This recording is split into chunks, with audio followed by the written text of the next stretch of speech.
happens if they bought a house together, they would probably buy a joint tenants, right?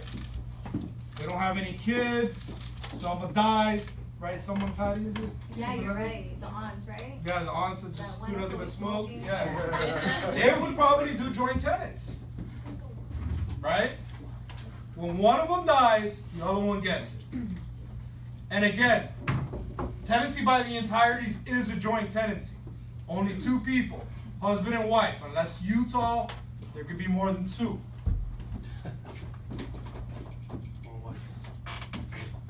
Polygamy is legal in Utah, right? Any questions on these? It's a matter of just remembering the names, right? Tenant in common, most common outside of tenancy by the entireties. The husband and wife, if they both dies, go to the family. Yeah, they both die in a car accident. Then if they had a will, testate, that's the next chapter, pass on through the will. If they die intestate, then the heirs would come forward in probate, which is known as descent. It turns into tenants in common, and Gold Coast loves that. You won't see it on the state exam. They bring up the whole, if they divorce, what does it turn into? Tenants in common, that's not on there. That's divorce law. Now they're a separate entity, right? In the state of Florida, they're looked at as one entity, one entirety's entity. Any questions on the three?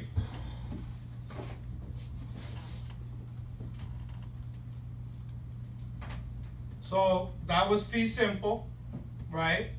In Servality 1 and the three concurrents we just talked about. Let's talk about life estates. Again, designated for a person's lifetime. Conventional life estates are created by a person who owns it. And then a legal life estate is created by law. Now let's talk about the two different types of life estate. Both of them can be conventional. The remainder estate is created also by law. So it can be created conventionally by a person, and law automatically creates it. An estate in reversion. This simply reverts back to the grantor, the person that gave it. Okay? For example, I buy my mom a house. I have two siblings, brother and sister. I bought the house. My money, right? Mom dies, property goes back to me. It'd be ideal to do it that way. She can file homestead, it's hers, she lives it, she maintains it. Day that she dies, it goes straight back to me. My brother or my sister wouldn't have to ask, hey, what about mom's house? Yeah, what about mom's house? It's under my name now, I bought it for her, right? I set it up so it reverted right back to me. Okay? Goes back to the grantor. Now a remainder estate goes to a third party upon the person's death. The persons or the person that it goes to is the remainderment. The remainderment can be vested, their name can be placed there, or it can be contingent, where the name is not specified. Okay? So I'll give you a little bit of an example. Gentleman becomes widowed, he goes to Leon Medical Centers most of his days and meets another little old lady who is a widow as well.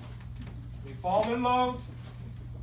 Slowly she gets a dresser drawer in his house, and then she gets the closet, and his clothes ends up on the floor, and he doesn't have anywhere to put it. She's pretty much moved in, he didn't know it, right?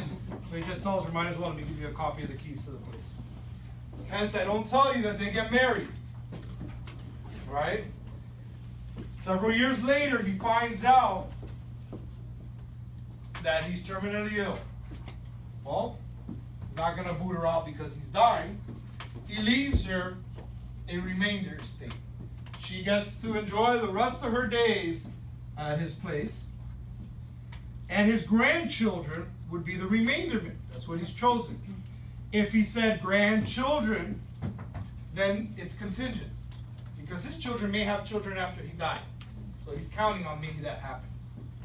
If he would have put it vested, he would have put Juan, Nicholas, and Louis. If Mary would have been born after, she would have been shit out of luck. Right? They would have owned it only. So, if he would have left it to his kids, I think he would have known that he could have named them. He wasn't going to have any kids after he died, right? see how that would be possible, so he could have done that. But for grandchildren's sake, it would be ideal to do this. I've seen this where somebody had passed away, crazy cat lady, had no family. She just put charity. She just put charity. The attorney who handled the estate picked the charity. And I've heard of the story of the lady that left it to the cat so the cats get taken care of. I heard that one too. Oh my god. But this one I dealt with factually, and I actually sold the home and the house went to a charity, to various charities in that case. Okay? What if the house is inside and the owner of the house named the house to her cat because she didn't have any grandchildren or children of any sort? So It they must had be to left to a wait- human being. No, she left it to the cat and they had to wait 4 years. They can leave it in a trust that's gonna take care of the cat. In order for it was 4 years that had to pass, I guess, the legal battle. And then finally, one of her like distant cousins, somebody's was able to inherit the property, but obviously had to buy it. So Yeah, it's like no. a weird process.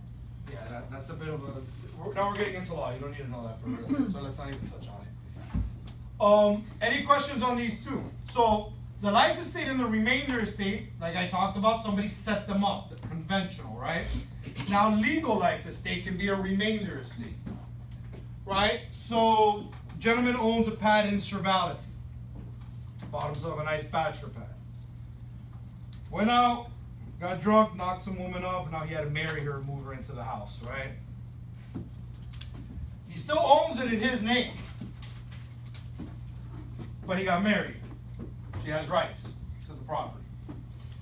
He gets in a car accident on the way to work. She gets automatically a life estate, and his children, the one he had prior to her, the ones he had with her, would automatically be named remainder. Okay, so automatically by homestead law, marriage owned it in Cervality. At one point, she's not on there. It's not Tennessee by the entireties, right? Later gets married. She has rights on their homestead. This also can tie into chapter 11. If a couple is married, but it's only owned in one of their names, and it's homesteaded, both must sign because she's relinquishing this possible right upon the death of the other person. If somebody is married, like you married and you had 3 children, and you got tired of your wife and then you remarried again and then you had children, but you own properties, can those first 3 of your first wife fight over whatever you had? Well, first off, if that decision can be left to a will, he can leave it to the third girlfriend or whatever. But if he dies, then they would automatically be remainder in all of his children. All. Quick question. How, in what way would, a homeowner, gain this information? Would their lawyer would tell them to break this down, or what, like, who names you need to leave as a remainder, like, how would they That's know up, what that's to up do? to you who you want to leave it to. But how would they know what to do? In a will. Well, you create the life estate, right? The conventional create. This one's created by law. If you die, you're married, even though she didn't own the property too, she automatically gets a life estate. But the law figures you wanted to leave it to your children after she dies. So that happens automatically. Now you can pick or choose where you want to leave your property too. Right? The children are automatic remainders. It doesn't matter if they're adults, kids, or home. Doesn't matter, adults, kids, the whole nine. They just would have had to have been his or hers. So what's the name of it where if, the husband died, he was cheating on his wife and he leaves something to the person that he was working with in the office that he was cheating on the wife? Now we're getting into details here. Because I learned this from class, so it was, I forgot the name of it, but the law could protect the wife to get 30%. What's the name of it? That, it's right up here right now. I was actually just gonna jump into that. So if it's not homesteaded, right, where she would automatically get the life estate, any other properties, she or he would get 30%. And I guess 30%'s not up there, but yes, that's what you were talking about. So if it's not homesteaded, we'll get 30%. Now, we're not gonna get into divorce law because that somehow shifts into here. Everybody has an ex-husband or ex-wife, they wanna find out what will happen with their property. I don't teach that here. Assault an attorney, we have one in here, right? Divorce? Only on Monday through Friday. On your money. Saturdays I turn off. Non-freehold, right? So now we're going from freehold to non-freehold. Transfer of possession. Calendar time. First off, you have an estate for years. They're not gonna give it to you as tenancy for years. They will give it to you as an estate for years. It's a fancy word for a written lease agreement. That's all an estate for years is. Most people think, oh, it's an estate, we own something. No. You might be getting this estate for a certain amount of years, depending on how long the lease is for. And it's created in writing. Written lease agreement. That's all an estate for years is. The next is tenancy at will. You had a begin date, but no fixed termination date. Such as a month-to-month lease. Or sorry, a month-to-month rent, not lease. Lease written, estate for years. Tenancy at will, it's a month-to-month. And then your last one is a tenancy at sufferance. Probably won't see this, it's all in the word.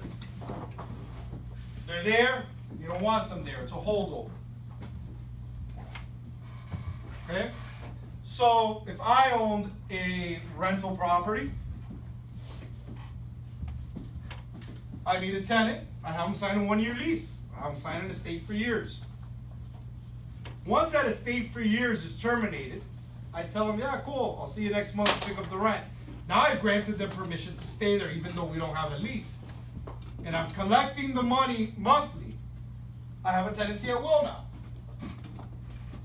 Now, I want them out because I'm gonna move my cousin into the house to help them out. I give them 15-day notice as required by law, but they continue to occupy the property. A tenancy and sufferance. Tenancy at sufferance. It doesn't mean just because they didn't pay you, they were supposed to get out. You don't want them out. Look out for something like this though. Estate for years. Terminates. Tenant's still in the property. What is that? Tenancy and sufferance. Tenancy at sufferance. Why? Because he never said, hey, I'll see you next month to pick up the rent. The moment he was okay with them being there and you continued, and then you have a tenancy at will. So there's an example like that on the state exam where it just goes straight from state for years to tenancy at sufferance. The moment that expires and the landlord didn't say, hey, it's cool, I'll see you next month, it's a tenancy at sufferance.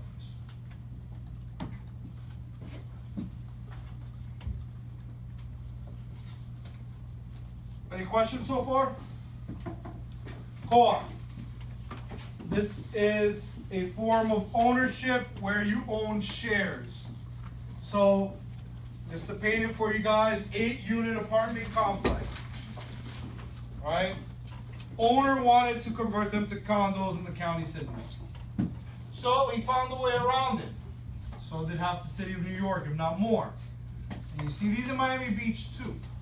He puts it under Sunnyside Villas LLC. And to keep it simple, all 8 units are 12.5% ownership in the shares because they're all the same size, they all have the same view. So you buy a unit by purchasing 12.5% shares, right? 12.5 times 8 would give you 100%, that's how you are owner. Now just because you own the shares doesn't give you the right to even occupy or do anything, you're just a shareholder. But in a co-op, you're given also a proprietary lease, and that's on the state exam, that allows you to also occupy the unit and not only be a shareholder. Everybody get how it works? You would also be 12.5% owner of the pool, of the gym, etc. And that's how a condo works. And those things that I just mentioned on the state exam, they're referred to as common elements. So from Okay, so co-op to condo? Now we're is just that where switching you from just co-op to condos. It's just the same building, we're gonna talk about a different form of ownership.